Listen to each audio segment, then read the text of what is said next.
सड़कों को प्रियंका गांधी के गाल जैसा बनाने को कहा था। रमेश बिदूड़ी के बयान पर प्रियंका वाड्रा का बयान सामने आए हैं। उन्होंने कहा कि बिदूड़ी का बयान बेहद शर्मनाक है।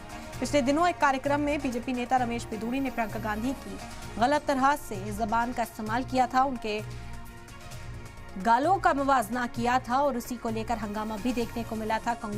यूथ कांग्रेस के कारकुनान हो या कांग्रेस के लीडरान, सभी रमेश बिदूड़ी का घेराव करते हुए नजर आए थे। इसे खवातीन की बेइज्जती से जोड़कर देखा जा रहा था और आखिरकार प्रियंका गांधी ने भी इस पर अपने रद्देमल का इजहार किया। उन्होंने नाराजगी का इजहार किया। उन्होंने इस बयान को बेहद ही शर्मनाक बताया है। तो इस पूरे मामले पर प्रियंका गांधी का रिएक्शन अब सामने आ चुका है। आपको बता दें कि इंतखाबी मैदान के अंदर वार पलटवार का सिलसिला देखने को मिलता है, लेकिन इस मुद्दे को कांग्रेस की ओर से उठाया जा रहा है। इसके खिलाफ शिकायत भी उत्तर प्रदेश में दर्ज कराई गई है। कई लीडरान की ओर से रमेश बिदूड़ी के खिलाफ शिकायत दर्ज कराने की बात कही जा रही है, क्योंकि ये खवातीन की तौहीन से जुड़ा हुआ मामला है। प्रियंका गांधी को लेकर जिस तरह की टिप्पणी रमेश बिदूड़ी ने की है, उस पर नाराजगी कांग्रेस ने जाहिर की है। अब प्रियंका गांधी ने खुद भी इसकी मजम्मत की है। उन्होंने इस बयान को बेहद शर्मनाक बताया है। प्रियंका पर बिदूड़ी ने मुतनाज़ा बयान दिया था।